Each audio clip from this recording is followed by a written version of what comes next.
All right, get ready to dive into a topic that might just change how you see names forever.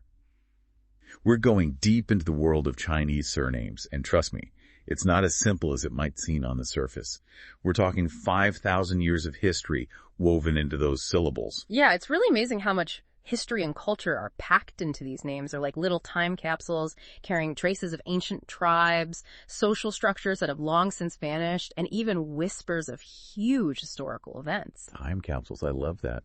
And speaking of ancient times, remember learning about totems and tribes, those symbols and communities that were so important in early societies. Right. Well, get this, early Chinese surnames were actually often based on those ancient totems and tribes.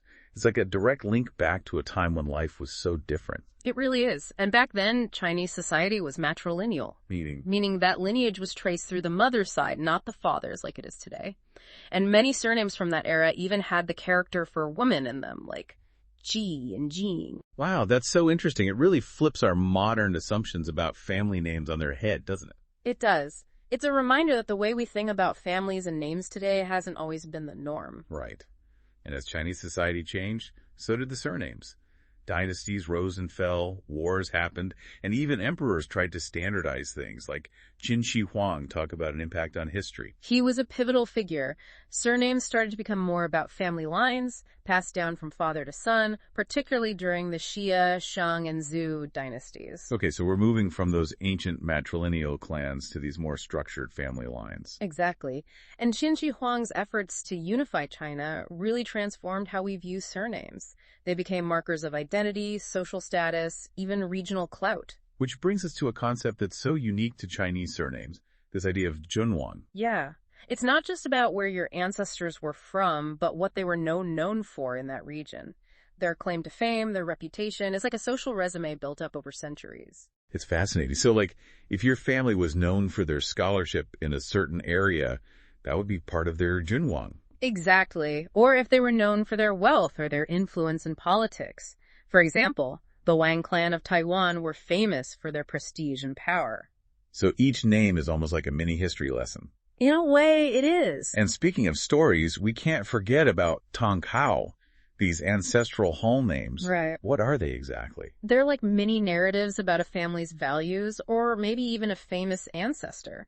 Imagine discovering that your family's Tanghao was something like the Hall of Benevolent Scholars or the Hall of Skilled Artisans. Whoa, that would be incredible. It really would. It's like getting a glimpse into the heart and soul of your ancestors. One great example is the Yang clan's Four-Nose Hall, which reflects their ancestors' commitment to integrity. It's amazing how much these names reveal, isn't it? So we've got ancient totems, whispers of regional fame, and even glimpses into ancestral values, like each name is a mini encyclopedia. I like that, a mini encyclopedia. It captures the essence of these surnames perfectly. But these names didn't just stay put, right? Yeah. People migrated, moved around. How did that affect the spread of these surnames? Think about all the things that cause people to move. Wars, natural disasters, political changes. People carried their surnames with them like precious cargo. Makes sense. So Yeah.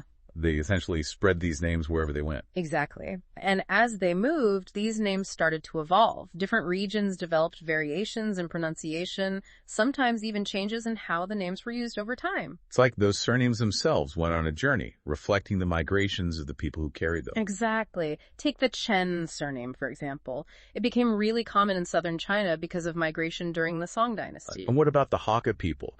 Didn't they travel all over southern China and even beyond? They did. And they took their unique surnames with them, like Huang and Zhang, leaving a lasting impact on the regions they settled in. So we've gone from ancient clans to migrations within China. But what happens when those names go global? That's where things get really interesting, wouldn't you say? Oh, absolutely. Chinese emigration in the 19th and 20th centuries brought these surnames to every corner of the world. Tan in Southeast Asia, Li in the U.S., Wang in English-speaking countries. They might have changed a little, but those links to Chinese heritage remain. It's incredible how culture and identity travel like that, isn't it? But with those changes in spelling and pronunciation, tracing family history must get tricky. It definitely adds complexity, but thankfully we've got amazing tools these days. Like what? DNA testing, online genealogical databases, even social media platforms where people connect with long-lost relatives. No. It's a fascinating time to be exploring our family histories. All this talk about tracing family history has got me thinking, where would someone even begin? There's just so much information out there. You're right, it can seem overwhelming, but the first step is simple. Gather what you already know.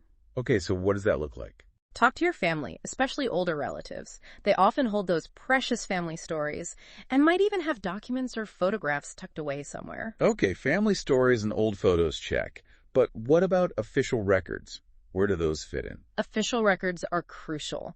Libraries, archives, and online databases like Family Search and Ancestry.com are packed with information.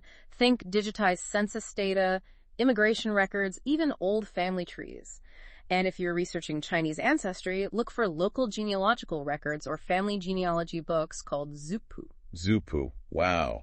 It's amazing to think about those family records being passed down for generations. It really is. But what if those records are in Chinese? Yeah. I don't exactly speak Mandarin. That's a common hurdle, but don't let it stop you.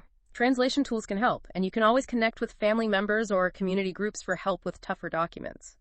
And sometimes a professional genealogist or translator might be worth considering. So we've got family stories, official records, translation options. What about DNA testing? I've heard so much about it for genealogy lately. It really has revolutionized the field. Companies like 23andMe and Ancestry DNA can analyze your genetic makeup and connect you with relatives you never knew existed. And for those with Chinese surnames, it can help confirm family connections and trace those migration patterns with remarkable accuracy. So it can be a huge help in untangling those family mysteries, especially when surnames have changed over time or records are incomplete. Exactly. But remember, DNA testing is just one tool. For the full picture, combine those genetic insights with traditional genealogical research, like exploring historical records and those family stories we talked about. So it's like weaving together different types of information to create a complete picture of your family history. Precisely. It's incredible to think about the depth of knowledge that's out there waiting to be discovered.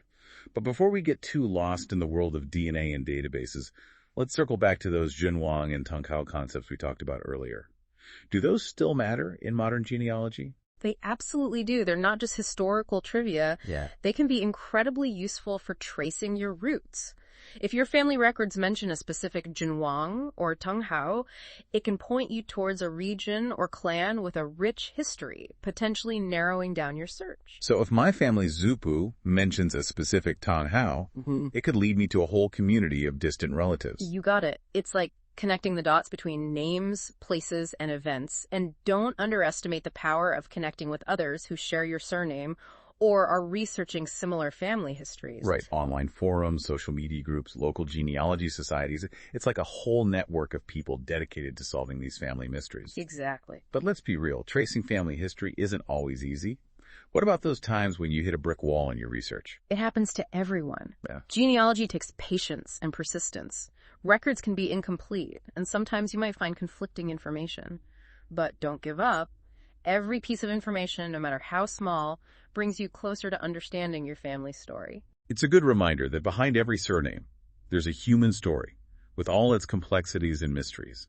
But for now, let's shift gears a bit. We've talked a lot about the past. What about the meaning of Chinese surnames today? Has it changed at all?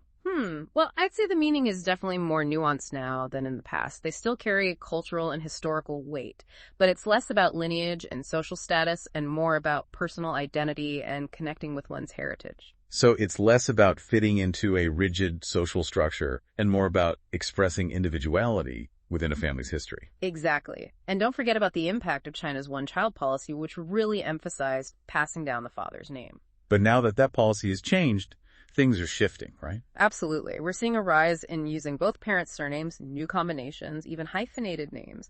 It reflects changing social values and a desire for more inclusive naming practices.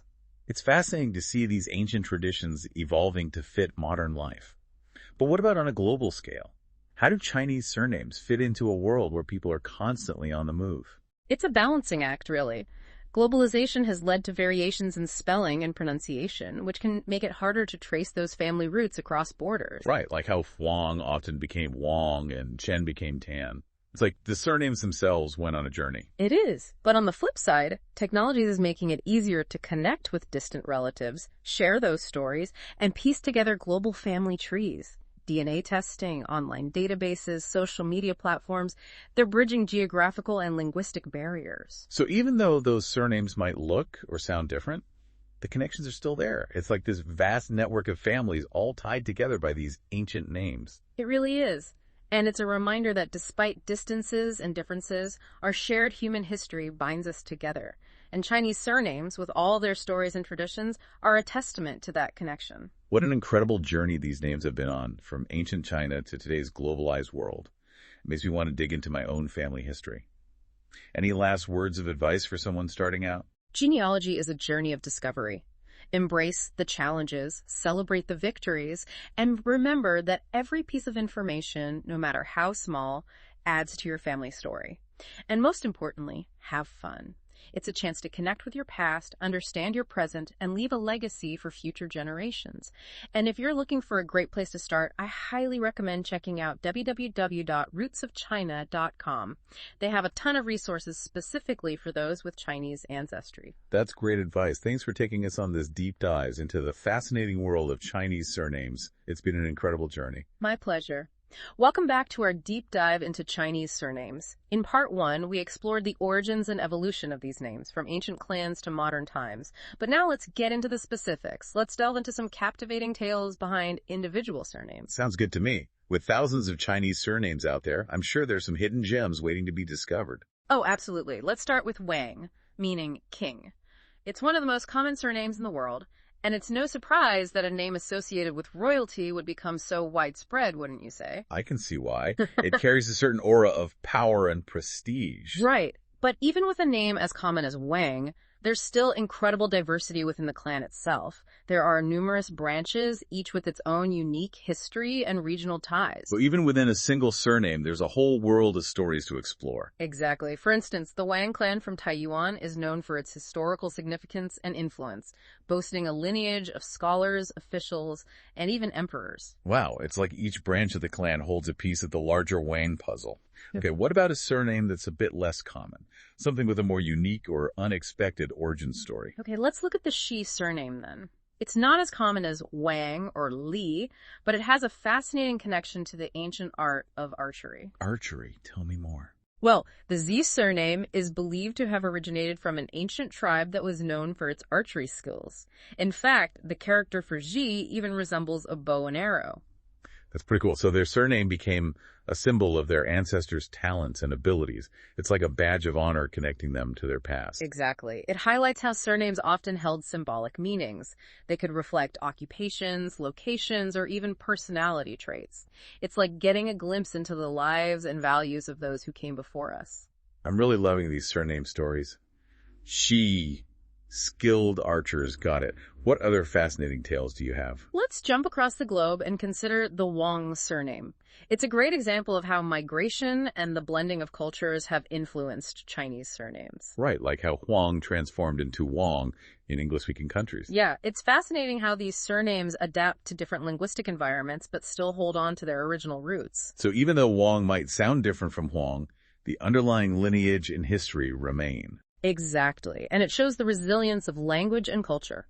The Wang surname is a prime example of how Chinese names evolve to fit new contexts while preserving their heritage. It's like the name itself embarked on a journey, mirroring the experiences of those who carried it. Speaking of journeys, we can't forget about those Zupu, the family genealogy books. They must be full of captivating surname stories. They are. Zupu are incredibly valuable resources for genealogical research, often containing a wealth of information about a family's lineage and their movements through time. I bet. So what kind of things would you find in a Zupu? You might discover detailed accounts of migration patterns, anecdotal stories about ancestors, maybe even some surprising revelations about family connections. It's like having a family history book right at your fingertips. Wow, I can only imagine how much a genealogist could learn from those Zupu. It would be like uncovering secrets from the past. Absolutely. Each entry, each story contributes to the overall understanding of a family's history. It can be quite a moving experience to delve into those records and connect with the lives of those who came before us. You've convinced me. If my family has a Zupu out there somewhere, I need to find it. Okay, so we've explored some fascinating surname stories, but I'm curious about the future of Chinese surnames. We've delved into their rich past, but what's next for these names that have witnessed so much history? That's a great question.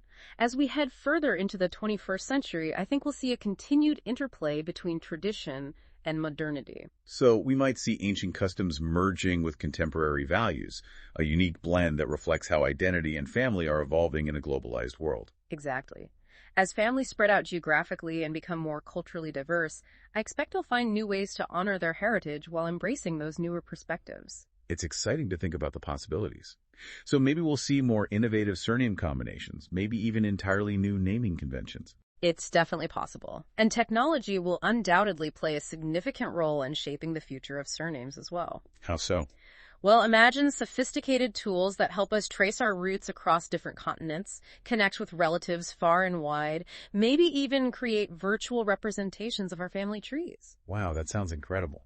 It seems like genealogy is not just about looking back, but also about embracing the present and shaping the future of how we understand and connect with our ancestry. Exactly. Genealogy is a field that's constantly changing, just like the surnames it studies. I love that perspective. Well, we've covered a lot in this segment, from the regal Wang to the Archer-inspired Ji and the globally traveled Wang. I'm excited to see what's in store for us in the final part. In our last segment, we'll delve into the practical side of genealogy, exploring all those resources and tools available for those ready to start their own ancestral journey. All right, so we've gone through the fascinating history, those regional differences, and even how these names have changed over time. But let's get practical. If someone listening wants to trace their own family history, where do they even start? It's easy to feel overwhelmed, for sure, but every big adventure starts somewhere, right? And in genealogy, that first step is figuring out what you already know. So talk to family, dig out those old photos, maybe even find a hidden family genealogy book, a Zupu, tucked away somewhere. Exactly. Those personal connections, those family stories, that's the foundation. It's like finding little nuggets of information that can lead to something really big. Okay, so family stories, those faded photos, check. But once you've exhausted those leads, what then? There's got to be tons of online resources for this kind of thing, right? You bet. Websites like Family Search and Ancestry.com are treasure troves of information. They've got digitized records from all over the world, census data, immigration records, you name it. So I could potentially find information about, say, my great-great-grandparents who came to America from China 100 years ago. You could. It's amazing how accessible these records are now, thanks to the internet. And for those researching Chinese ancestry specifically, there are even specialized websites like the Chinese Genealogical Research Center that can help navigate the unique challenges and resources related to Chinese family history. Speaking of resources, what about DNA testing? It seems like everyone's using it to unlock their family's past these days. Is it really as game-changing as they say? DNA testing has definitely revolutionized genealogy. It can connect you with relatives you never even knew existed. Wow. And for people with Chinese surnames, it can be super helpful in confirming family links and tracing those migration patterns with incredible accuracy. So DNA could be the key to solving those genealogical mysteries that pop up when surnames have changed or records are incomplete. Exactly. But it's not a magic bullet. Think of it as one piece of the puzzle. Combine those genetic insights with good old-fashioned genealogical research exploring those historical records, the family stories we talked about, for the full picture. Okay, so it's about combining different sources of information. Makes sense. But what about when your research hits a wall? It can't always be smooth sailing, can it? You're right, it can get tricky. Genealogy takes some serious patience and persistence. Records might be missing information, or you might find conflicting accounts. But don't give up. Easier said than done sometimes. I know, but trust me. Try different search terms, explore other types of records, reach out to distant relatives or genealogy experts for help. So there's real art to navigating those genealogical dead ends. You mentioned earlier that there's a whole community of genealogy enthusiasts out there. It must be pretty amazing to connect with people who share your passion. It really is. Online forums, social media groups, local genealogy societies, they're all fantastic places to connect with like-minded folks who are just as obsessed with family history as you are. I love that. It's a global community united by this shared desire to understand where we come from. But before we wrap things up, I'm curious about what the future holds for genealogy. With technology changing so fast, where do you see things going? Well, as technology keeps evolving, I think we'll see even more sophisticated tools and resources making genealogy even more accessible and engaging. Imagine virtual reality experiences that transport you back to your ancestors' villages, or AI that analyzes tons of data to find those hidden family connections. Whoa, that's incredible. So genealogy isn't just about the past, it's a field that's constantly evolving and adapting. Absolutely, and who knows what incredible discoveries are still out there waiting to be made. But no matter how advanced the tools become, genealogy at its heart will always be about connecting with our past, understanding our present, and leaving a legacy for those who come after us.